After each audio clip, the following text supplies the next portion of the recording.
Hello दोस्तों, कैसे हैं आप सब। एक बार फिर से स्वागत है आपका अपने यूट्यूब चैनल एनी एग्ज़ाम में। तो इस वीडियो में हम पंजाब हरियाणा हाई कोर्ट की जो पीएनयू की वैकेंसीज़ हैं उसके रिगार्डिंग प्रीवियस ईयर पेपर देखेंगे। अभी तक हमने एक पेपर कर लिया है दो पार्ट्स में, तो ये दूसरा पेपर है और ये Punjab Haryana high court subordinate clerk का पेपर होगा। तो इसमें 50 क्वेश्चंस रहेंगे आपके पास जीके के, और जिस तरह का पैटर्न आपका इस बार आएगा उसी पैटर्न पे है ये। बस यहाँ पर जिस पेपर में इंग्लिश है और आपके जो वाला एग्जाम है उसके अंदर आपके पास न्यूमेरिकल एबिलिटी पूछी गई है, लेकिन जीके के क्वेश्चन जो है वो 50 ही हैं। पेपर इंग्लिश में ही रहेगा। हिंदी में पेपर पहले नहीं आता था, इसलिए हिंदी में अवेलेबिलिटी नहीं हो पा रही है, इसलिए आपके पास पेपर ये वाला जो है वो इंग्लिश में ही रहेगा। तो थोड़ा सा एडजस्ट कीजिए। जब हम टेस्ट सीरीज आगे शुरू करेंगे कुछ नए क्वेश्चंस लेके आऊँगा तो वो मैं हिंदी में भी आपको दिखा दिया करूँगा, ठीक है। लेकिन फिलहाल ये इंग्लिश में ही है। तो पंजाब हरियाणा हाई कोर्ट के लिए ये पेपर 2 है और इसमें जो 50 क्वेश्चंस पूछे गए हैं, तो जैसा कि आपको यहाँ पर दिख रहा है, ये है आपके पास Punjab and Haryana high court subordinate clerk का पेपर है ये, और प्रीवियस ईयर पेपर है 2019 में आया हुआ। तो इसमें जी किस तरह के क्वेश्चन जो है वो पूछे गए हैं वो देख लेते हैं। तो पहले क्वेश्चन की ओर आते हैं। तो फर्स्ट क्वेश्चन आपका है यहाँ से स्टार्ट। ये ऑफलाइन पेपर था, ऑनलाइन नहीं था, ठीक है। तो जनरल नॉलेज के 50 क्वेश्चन हैं। इसमें पहले क्वेश्चन में यहाँ पर दिया गया है कि who have the power to decide an election petition. कह रहा है कि किसको ये पावर होती है डिसाइड करने की, इलेक्शन पिटीशन को डिसाइड करने की पावर किसके हाथ में होती है। तो ये पावर होती है आपके पास option number C, high court के हाथ में होती है। ऑप्शन नंबर आपके पास सी आंसर हो जाएगा, ठीक है। अगला है हमारे पास बाय हाउ मैनी परसेंटेज। अच्छा, जो क्वेश्चन जिस सेट से हैं वो देखते चले जाएंगे। तो ये पॉलिटी से था क्वेश्चन।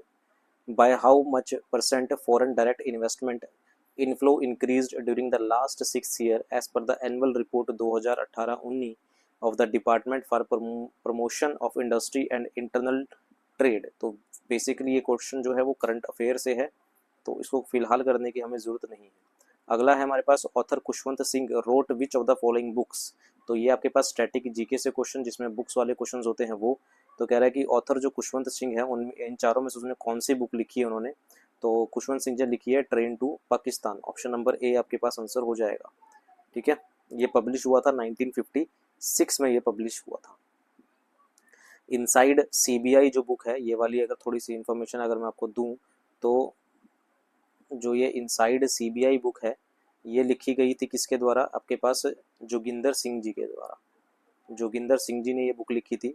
लज्जा जो बुक है वो तस्लीमा नरसिन ने ये लिखी थी, और the God of small things जो बुक है ये लिखी थी अरुंधति रॉय ने ये बुक लिखी थी। ध्यान रखेंगे इनका।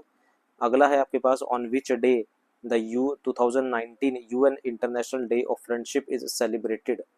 बोला गया है कि किस दिन को 2019 UN international day of friendship जो है सेलिब्रेट किया गया। तो ये किया गया था आपके पास ऑप्शन नंबर सी 30 जुलाई। 30 जुलाई को जो है वो सेलिब्रेट किया जाता है। अगला क्वेश्चन है आपके pass on which of the following is the largest gland in human body. तो ये आपके पास साइंस से क्वेश्चन हो गया। ये जो क्वेश्चन है ये आपके पास ये करंट अफेयर से आप मान सकते हो, और ये है आपके पास साइंस से क्वेश्चन है। बोला गया है कि लार्जेस्ट ग्लैंड कौन सी है, तो वो आपको पता है कि लीवर होती है। ऑप्शन नंबर बी आपके पास आंसर हो जाएगा। आगे पूछा गया है कि द नेम कुंजा Rani Devi is associated with, ये स्टैटिक जीके से है, ठीक है। द नेम कुंजा रानी देवी जो है वो किस खेल से रिलेटेड है, तो ये आपके पास है वेट लिफ्टिंग। ऑप्शन नंबर ए इनका आंसर हो जाएगा। अगला है हमारे पास स्केटिंग। इसको आप गेम से भी मान के चल सकते हो। स्टैटिक जीके में जो गेम्स वाले क्वेश्चंस होते हैं वो skating on ice is possible because, ये साइंस से क्वेश्चन है।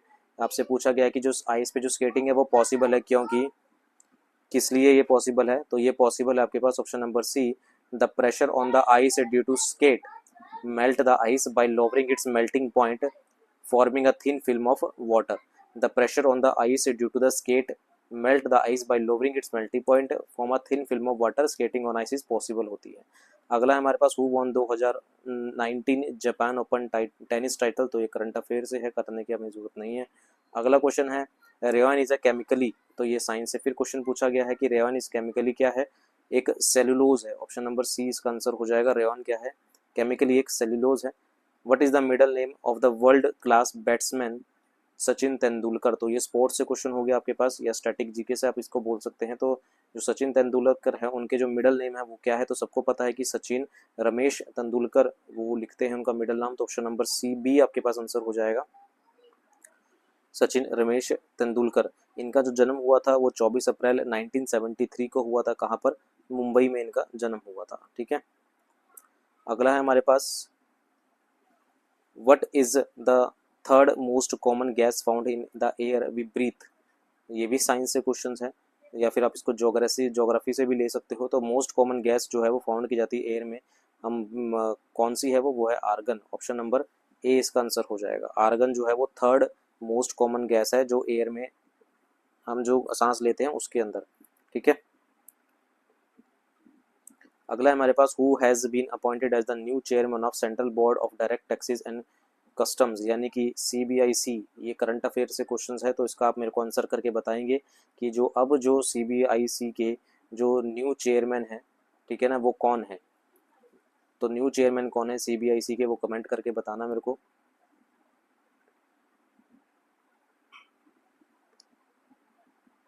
अगला क्वेश्चन है, as per the newspaper report government of India has finally agreed to purchase advance MRMRs for its naval force, what are these MRMRs। ये क्या है? Basically आपसे पूछा गया है कि जो MRMRs है ये क्या है। तो MRMRs क्या है? ये एक एयरक्राफ्ट है। ऑप्शन नंबर ए आपके पास आंसर हो जाएगा। ठीक है, अगला क्वेश्चन है, who among the following is the president of a country at present and has also been the prime minister in between his presidential terms.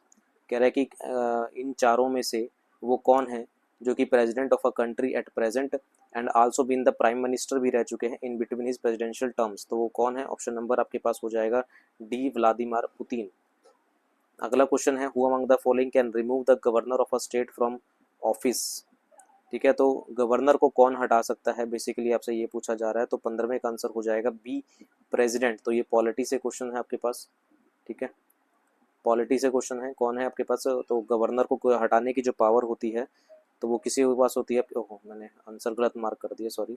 Option number सी आएगा, president के पास होती है। अगला क्वेश्चन है, in which among the following cases the supreme court of India propounded the theory of basic structure of the constitution. तो कौन सा case था, आपको वो केस का नाम पता होना चाहिए। ये भी पॉलिटी से क्वेश्चन है, तो पॉलिटी से काफ़ी क्वेश्चन हैं। The supreme court of India propounded the theory of basic structure of the constitution. तो 16th का आंसर हो जाएगा आपके पास, option number C, Kesavananda Bharati case. अगला क्वेश्चन है, in which year Goa was formally assimilated in territories of India by 12th amendment act which made a Goa, Daman and Diu a union territory. तो basically आपको ये पूछा जा रहा है कि जो गोवा है वो किस साल में बना था। ठीक है ना, एसिमिलेट की टेरिटरीज बनाई गई थी। तो इसका आंसर हो जाएगा थर्ड, 1962 में। ये भी पॉलिटी से आप लगा सकते हो या स्टैटिक जीके से भी क्वेश्चंस को माना जा सकता है। तो 1962 इसका आंसर हो जाएगा। अगला क्वेश्चन है, who among the following signed the treaty of basin in 1802 with the British east India company. तो ये हो गया आपके पास हिस्ट्री से क्वेश्चन। तो ट्रीटी ऑफ बेसिन जो 1802 में हुई थी ब्रिटिश ईस्ट इंडिया कंपनी के साथ, वो किसने की थी? तो ये हो जाएगा आपके पास option number A, Bajirao two ने ये की थी। ऑप्शन नंबर ए इसका आंसर हो जाएगा, किसने की थी? बाजीराव टू के द्वारा ये की गई थी। उसके बाद हमारे पास, who among the following was the first municipal corporation set up in India in the year 1687। तो who among the following was the first municipal corporation set up in India in the year 1687। Static GK से question है, तो 19th का हो जाएगा आपके पास Madras municipal corporation. अगला हमारे पास, martyrdom of Chandrashekhar Azad took place in which of the following dates. तो ये भी स्टैटिक जीके से क्वेश्चन है। तो martyrdom of Chandrashekhar Azad took place on which of the following dates. तो ये हो जाएगा आपके पास फरवरी 27, 1931। 27 फरवरी 1931। ऑप्शन नंबर आपके पास जो है वो ए आंसर हो जाएगा। अगला है, विच when is the international day for the eradication of poverty observed every year।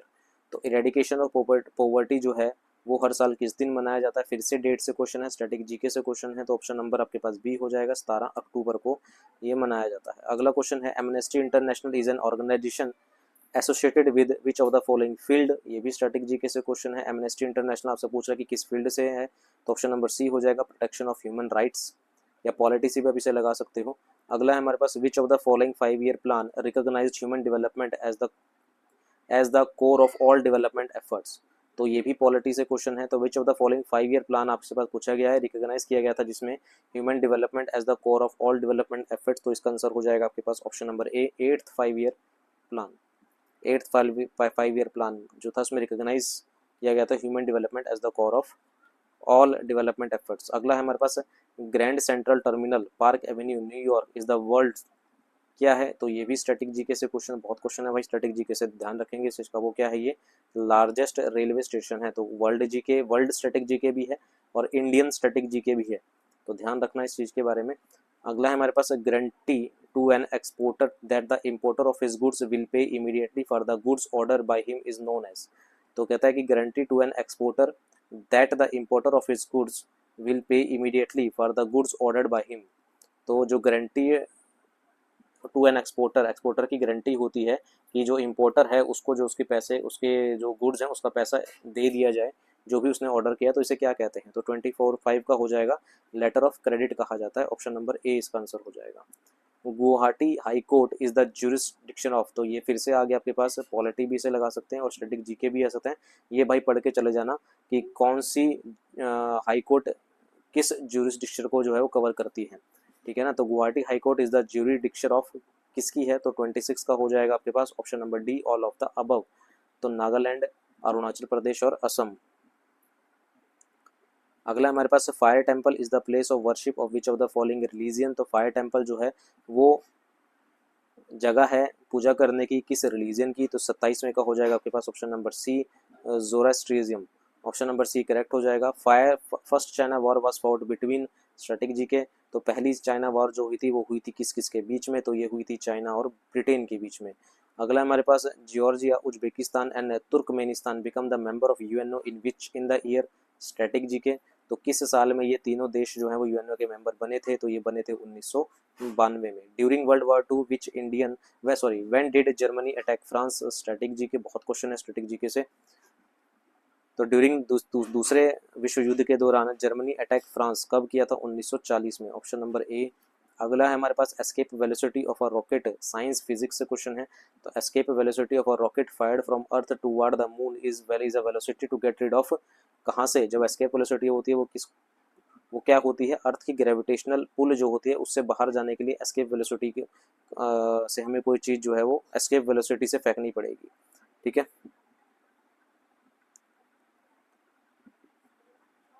Escape velocity की अगर स्पीड आपसे पूछें तो किलोमीटर में वो होती है 4270 किलोमीटर पर आवर। अगर कोई चीज़ आप इतनी स्पीड से जा रही है 4270 किलोमीटर पर आवर की स्पीड से, तो वो अर्थ की ग्रेविटेशनल पुल से जो है वो बाहर हो जाएगी। अगला है हमारे पास free seeing object at the surface of water from a submarine under water the instrument is used. Instrument static GK में जो इंस्ट्रूमेंट वाले क्वेश्चन होते हैं वहाँ से है, तो उसे हम क्या कहते हैं, उसे हम कहते हैं पेरिस्कोप। जो सबमरीन में जो लगा होता है ना उसे हम पेरिस्कोप कहते हैं। G15 as an economic grouping of, तो G15 फिर से स्टैटिक जीके का क्वेश्चन है। तो G15 जो है वो इकोनॉमिक ग्रुपिंग है किसका, तो ऑप्शन नंबर हो जाएगा इसका पास थर्ड सही, थर्ड वर्ल्ड नेशन का। अगला हिमालय माउंटेन इंस्टीट्यूट इरेस्ट, फिर स्टैटिक जीके है आपके पास, या फिर ज्योग्राफी भी आप इसे लगा सकते हैं। तो हिमालयन माउंटेनिंग इंस्टीट्यूट कहाँ पर है, हिमालय माउंटेनिंग इंस्टीट्यूट जो है वो दार्जिलिंग में है। ऑप्शन नंबर ए इसका आंसर हो जाएगा। ये इसकी जो स्थापना थी वो 1954 में की गई थी। अगला है the minimum age to qualify the election to the Lok Sabha. Previous question है, अभी रिपीट हुआ ये क्वेश्चन। तो इसके कितनी है, कल भी बताया था 25 साल एज होती है, ठीक है, अकॉर्डिंग टू आर्टिकल 84B के according. The member of the Rajya Sabha are elected for a term, polity से क्वेश्चन है। तो कितने साल के लिए जो है वो मेंबर ऑफ राज्यसभा इलेक्ट किए जाते हैं, तो इसका आंसर हो जाएगा 6 साल के लिए। ऑप्शन नंबर आपके पास सी आंसर हो जाएगा। द फ्रेज बाइकैमरियल लेजिस्लेचर मीन्स, तो ये भी पॉलिटी से क्वेश्चन है। तो बाइकैमरियल लेजिस्लेचर का मीन मतलब क्या होता है, a legislature constituting of a lower and a upper chamber जहाँ पर होता है उसे बाइकैमरियल कहते हैं। The power of supreme court of India is decide dispute between the centre and state falls under its, ये भी पॉलिटी से क्वेश्चन है। तो power of supreme court of India decide dispute between centre and the state falls under its, किसके under आता है ये, तो 38 का हो जाएगा सी, ओरिजिनल ज्यूरिसडिक्शन के अंदर आता है। Who is the author of the book, static GK का क्वेश्चन है, बुक से रिलेटेड है। Who is the author of the book winning like Virat think and succeed like Kohli, तो इसका आंसर हो जाएगा आपके पास option number B, Abhirup Bhattacharya ने ये बुक लिखी थी। अगला है हैबिस कॉर्पस, पॉलिटी से क्वेश्चन है। हैबिस कॉर्पस 1967 क्या होता है हैबिस कॉर्पस, तो state that one no one was to be imprison without a writ and warrant stating that the charge against him, बिल्कुल सही है। Provide facilities to a prisoner to obtain either speedy trial और release in bail, ये भी ठीक है। Safeguard that personal liberty of the people against arbitrary imprisonment by the king's order, तो ये भी सही है। तो ऑप्शन नंबर आपके पास डी आंसर हो जाएगा। Red flag is the premier air to air combat training exercise of, तो रेड फ्लैग क्या है, ये एक्सरसाइज से भी क्वेश्चंस आपके पास आ रखे हैं, तो इनको भी एक्सरसाइज भी करके आप जाएंगे। तो एक्सरसाइज जो है red flag premier air to air combat training exercise of किसकी है, ये यूनाइटेड स्टेट की है। अगला है which telescope was used to determine the dark matter is not made up of tiny primordial black holes are stated by Stephen Hawkins. बहुत tough सा question है भाई, फिजिक्स से मेरे को ये क्वेश्चन लग रहा है, ठीक है, लेकिन इसका आंसर मैं आपको बता देता हूँ। तो ऑप्शन नंबर बी इसका आंसर है। अगला है हमारे पास 7 April to 14 April is observed as static GK, तो आपके पास 7 अप्रैल से लेकर 14 अप्रैल तक ऑब्जर्व किया जाता है क्या, किस वीक में, तो national handloom week, option number D आपके पास आंसर हो जाएगा। कौन सा वीक होता है ये, नेशनल हैंडलूम वीक होता है। अगला है which movie was got the best movie title at the film fair award 2019, तो करंट अफेयर से क्वेश्चन है भाई ये, ठीक है। अगला है हमारे पास which award is given in the field of scientific research, scientific research में कौन सा अवार्ड दिया जाता है, तो वह हमारे पास GD Birla award, option number आपके पास ए आंसर हो जाएगा। GD बिरला अवार्ड जो वो साइंटिफिक रिसर्च में दिया जाता है। अगला है हमारे पास which Indian cricketer has been named as the Wisden leading cricketer in the world for 2019, current affair से क्वेश्चन है, जरूरत नहीं है। Washing soda is a common name for science से क्वेश्चन है, तो वॉशिंग सोडा जो है वो कॉमन नेम है किसका, आपके पास ऑप्शन नंबर हो जाएगा ए सोडियम कार्बोनेट का। विच of the following movie won the 89th academy for the best picture, तो 89th academy award best picture किसको मिली थी, मूनलाइट, ऑप्शन नंबर सी हो जाएगा, करंट अफेयर है वैसे ये। अगले हमारे पास geology was an Italian astronomer who, sorry Galileo, माफ करना जियोलॉजी मैंने बोल दिया, Galileo was an Italian astronomer who, Galileo कौन थे, तो ऑप्शन नंबर डी इसका आंसर हो जाएगा, जिन्होंने डेवलप की थी telescope. Discovered 4 satellites of Jupiter, discovered किया था इन्होंने that mountain of pendulum produce a regular time measurement, option number आपके पास डी हो जाएगा। अगला हमारे पास Epson England is the place associated with, तो इंग्लैंड जो है वो प्लेस है किससे रिलेट करता है, वो हॉर्स रेसिंग से, ऑप्शन नंबर ए इसका आंसर हो जाएगा। तो England is a place associated with किससे, हॉर्स रेसिंग, स्पोर्ट्स से क्वेश्चन आप इसे लगा सकते हैं, स्पोर्ट्स मतलब स्टैटिक जीके से। तो भाई in the and in 50 questions में से इन द एंड हमें ये पता लगा है कि आपके पास स्टैटिक जीके का पोर्शन जो है वो बहुत पूछा जा रहा है। स्टैटिक जीके में आपके पास बुक से क्वेश्चंस आ रहे हैं, स्टैटिक जीके में आपके पास डेट जो है उससे क्वेश्चंस आ रहे हैं, स्टैटिक जीके में आपके पास फेमस पर्सनैलिटी होजी, फेमस जो है पर्सनैलिटी से वहाँ से क्वेश्चंस हैं आपके पास। स्टैटिक जीके में आपके पास हेडक्वार्टर हो गया, आपके पास ऑर्गेनाइजेशंस होंगी, वहाँ से क्वेश्चंस आपके पास। इस वाले पेपर में साइंस से क्वेश्चंस भी थे, इस वाले पेपर में आपके पास करंट अफेयर से भी क्वेश्चंस आपको देखने के लिए मिले, और हिस्ट्री से क्वेश्चंस यहाँ पर कम थे, ठीक है। लेकिन ये ज़रूरी नहीं है कि इस पेपर में अगर हिस्ट्री से क्वेश्चंस कम है तो अगले में भी कम ही होंगे, तो इस चीज़ का ध्यान रखेंगे कि स्टैटिक जीके आपके लिए इंपॉर्टेंट है, आपके लिए करंट अफेयर बहुत इंपॉर्टेंट हो जाता है। इसके बाद पॉलिटी से बहुत क्वेश्चंस देखने को मिले हैं, पॉलिटी बहुत इंपॉर्टेंट हो जाती है, तो ये मेन चीज़ें हैं जिन पे आपको ज़्यादा ध्यान देना है। स्टैटिक जीके पे तो देना ही है, करंट अफेयर पे भी देना है, साथ ही साथ पॉलिटी पे भी देना है। पॉलिटी के बाद आप जो है साइंस को मेरे अकॉर्डिंग जो है वो पिक कर सकते हो, क्योंकि साइंस से भी क्वेश्चन, हिस्ट्री से ज़्यादा क्वेश्चन जो है वो साइंस में है, साइंस के हैं यहाँ पर, ठीक है। तो थोड़ा सा आइडिया आपको लग गया होगा, हो सकता है एक आधा कोई क्वेश्चन यहाँ से रिपीट भी हो जाए, ठीक है। तो भाई ये सेकंड पेपर था, सेकंड पेपर में आपके 50 क्वेश्चंस आने, इसमें भी 50 क्वेश्चन थे, जीके के क्वेश्चंस थे, ठीक है। तो ध्यान रखेंगे चलेंगे, जीके का मतलब आपका सब कुछ कवर करता है, जीके जनरल अवेयर्स करंट अफेयर सब कुछ यहाँ पर कवर हो जाता है। वीडियो पसंद आई हो तो लाइक ज़रूर कीजिएगा, शेयर कीजिएगा, जो भी चैनल पर नए हैं सब्सक्राइब जरूर कीजिएगा इस एग्ज़ाम की पूरी प्रिपरेशन के लिए, ठीक है। मैं एक बात फिर से बोल देता हूँ, अगर आपका रिस्पॉन्स ठीक रहा, वीडियो पर रिस्पॉन्स ठीक रहा, तो मैं इसके लिए जल्दी वीडियोज़ आपके लिए लेके आऊँगा, ठीक है। तो मिलते हैं अभी अगले पार्ट में, अभी के लिए इतना ही रखते हैं अगले पेपर के साथ, अभी के लिए इतना ही। Thank you very much.